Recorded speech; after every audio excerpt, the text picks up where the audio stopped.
Kita akan mendengar sebuah kesaksian yang begitu menarik dari seorang pria yang luar biasa. Mungkin dia dulunya adalah narapidana, dia dulu di penjara, mungkin dia dulu penjahat buat orang-orang. Tapi sekarang kita akan dengar kesaksiannya dan ini bikin hati kita luar biasa chill, luar biasa tenang. Langsung aja kita dengarkan. Every time I'm in class, I'm taking that the glorious gospel, Paul Walker's workbook, and I got all that in there. Every one of us. And I wrote this down a long time ago, whiles back. And then there it is. There it is. There it is. You know what I mean? And it just goes on and on and on and on about Paul Walker, the divine dilemma, the bore our sin, Jesus bore our sin, took the sin away from us and all that. Every time I think about what he did for me, it hurts me, bro. Because I've done so much dirt and guilt, and this man died for me. And I'm just really realizing what he done for me, you know what I'm saying? And it breaks me down every time, man. It really does. Because I was nothing but a ratchet sinner, bro. And I was doomed, I was hit. I'm going to hell. If I didn't know Jesus, I'm going to hell. And everybody else is too. And I try to tell them all. I look around the zone, there's a bunch of dead bodies everywhere. And I'm trying to tell them, man, no God, bro, get with Jesus, bro. Come to class with me, go to church with me. They look at me like, man, you trying to get me to go to church? Yes, I am. Things change when you're with the Lord, man. He changes your heart. Because I wouldn't have been sitting here crying right like I am now for the Lord. It didn't, man, it didn't even matter to me back then. I didn't care. But now to sit here and know what he really did for me, how could I not?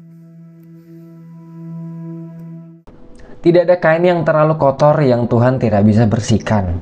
Kalau Tuhan mau pakai kamu, dia tidak lihat masa lalumu. Yang penting hari ini kita benar-benar 180 derajat mengubah arah hidup kita yang dari dulunya, yang dari awalnya adalah fokusnya itu 3, gua, saya, dan aku. Itu harga diri kita, ya udah diri kita aja, yang penting kitanya enak, yang penting kita nyaman. Berubah menjadi dia, dan dia. Tuhan Yesus, dan Tuhan Yesus. Jesus at the center. Biar Tuhan yang jadi pusat dari segala yang kita lakukan. Kalau kita lakukan itu hari ini, kita lakukan itu, kita bertobat, kita mengaku kita salah, kita menyesal atas setiap perbuatan kita yang salah, yang gak berkenan di hadapan Tuhan, dia mau terima kita apa adanya. 1 Yohanes 1 ayat 9, jika kita mengaku dosa kita, maka ia adalah setia dan adil, sehingga ia akan mengampuni segala dosa kita dan menyucikan kita dari segala kejahatan. Tuhan mau pakai kita semua jadi kesaksian, jadi terang dan garam buat dunia ini. Kalau kita sadar dunia ini sedang di tengah kegelapan yang begitu gelap gulita, banyak kebenaran yang diputar, ditwist menjadi, ya kebenaran jadi salah, salah jadi benar.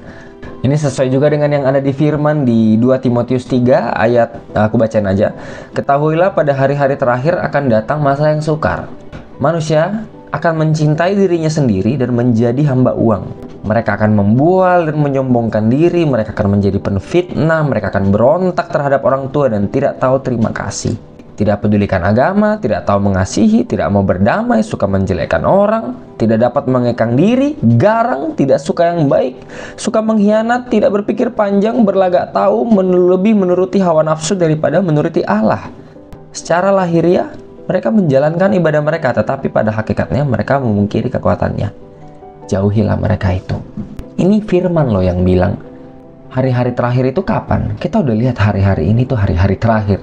Kita udah lihat fakta-fakta yang ada di luar sana, bahkan yang ada di sekitar kita. Tapi tadi, pria ini berbicara, kalau ada Tuhan, ada kasih Tuhan yang mengalir dalam hatimu, gak mungkin gak berubah. Gak mungkin. Kita ini tanah, teman-teman. Kita ini tanah, dirt, ya, tanah. Tanah yang kotor. Tanah itu tempat hewan pipis, buang air besar.